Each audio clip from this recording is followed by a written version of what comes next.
जय श्री कृष्ण। नमस्कार दोस्तों, स्वागत है आप सभी का मेरे ब्रजेश शर्मा ब्रजवासी यूट्यूब चैनल पर। दोस्तों, आज हम आपको इस वीडियो में जानकारी दे रहे हैं कि शुक्ल पक्ष की और कृष्ण पक्ष की संतान के बारे में। दोस्तों, संतान प्राप्ति हर गृहस्थी, हर पुरुष की यही इच्छा रहती है कि उसे संतान प्राप्ति हो, पुत्र की प्राप्ति हो, पुत्री की प्राप्ति हो और संतान के साथ साथ तेजस्वी संतान हो, बुद्धिमान संतान हो, गुणवान संतान हो और प्रभावशाली संतान हो और धनवान संतान हो। ऐसी संतानों की सभी की इच्छा रहती है।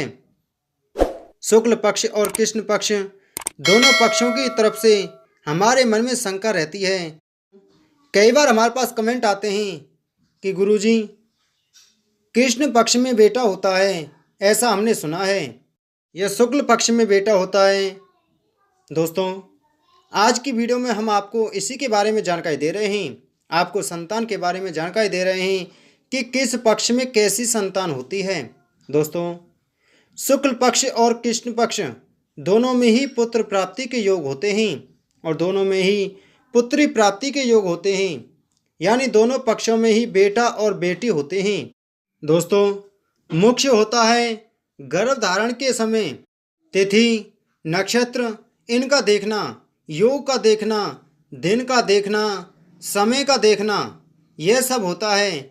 यह सब देखा जाता है कि आपके कैसे योग पड़ रहे हैं। अगर कृष्ण पक्ष में और शुक्ल पक्ष में गर्भ धारण रहा है, पुत्र का रहा है, पुत्री का रहा है, जैसे सम दिन का किया है, सम तिथि में किया है, दोनों पक्षों में तो पुत्र होगा और विषम दिन में किया है, विषम तिथि में किया है तो कन्या होगी। दोस्तों, अगर दोनों का ही प्रयोग किया है तो इसमें संतान कैसी होगी, यह मन में सभी के में इच्छा रहती है। दोस्तों, जब कृष्ण पक्ष की होती है, कृष्ण पक्ष की संतान पुत्र हो या पुत्री हो, वह संतान हमेशा बुद्धिमान होती है, तेज दिमाग वाली होती है। भगवान श्री कृष्ण कृष्ण पक्ष के कितने चतुर थे और कितने चालाक थे, उसी प्रकार कृष्ण पक्ष की संतान बहुत तेज दिमाग वाली होती है और चतुर होती है, बुद्धिमान होती है। तो इसलिए कृष्ण पक्ष को चंद्रमा की कला चाहे घटती है, चंद्रमा की छाया से, चंद्रमा के प्रभाव से, पितरों का पक्ष होने से वह संतान हमेशा बुद्धिमान रहेगी, प्रतिभाशाली, यानी कि वह धनवान भी रहेगी और बुद्धिमान तेज रहेगी।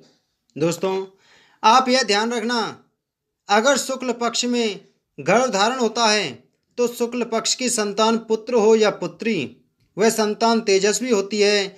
जिस प्रकार चंद्रमा की कला संपूर्ण रहती है, वैसे ही संतान का तेज होगा, प्रतिभाशाली होगी।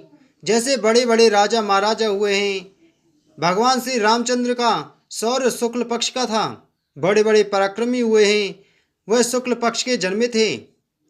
और शुक्ल पक्ष की गर्भधारण वाली संतान तेजस्वी होती है और राजयोग प्राप्त होता है, प्रतिभाशाली होती है और दोनों ही पक्षों में पुत्र और पुत्री हो जाते हैं। दोस्तों, इसलिए आप शुक्ल पक्ष, कृष्ण पक्ष दोनों को ही संतान उत्पन्न कर सकते हैं। अगर आपकी एक संतान का गर्भधारण शुक्ल पक्ष में हुआ है तो आप सोचें कि तेजस्वी प्रभावशाली के साथ साथ बुद्धिमान की भी जरूरत है, तो एक पुत्र कृष्ण पक्ष का भी करो। और कृष्ण पक्ष में हुआ है तो आप एक संतान शुक्ल पक्ष में भी करो। दोस्तों, इन दोनों पक्षों की संतान उत्तम होती है। केवल मुहूर्त, घड़ी, नक्षत्र इन चीज़ों का ध्यान रखें कि आपके सम दिन में, विषम दिन में कैसी तिथि पड़ रही है, कैसा योग पड़ रहा है, कैसा समय पड़ रहा है, इन चीज़ों का विशेष ध्यान रखें। दोस्तों, जैसे अष्टमी, एकादशी, त्रयोदशी, चतुर्दशी, अमावस्या, पूर्णमासी, शनिवार का दिन, इन दिनों में कभी भी गर्भधारण नहीं करना चाहिए।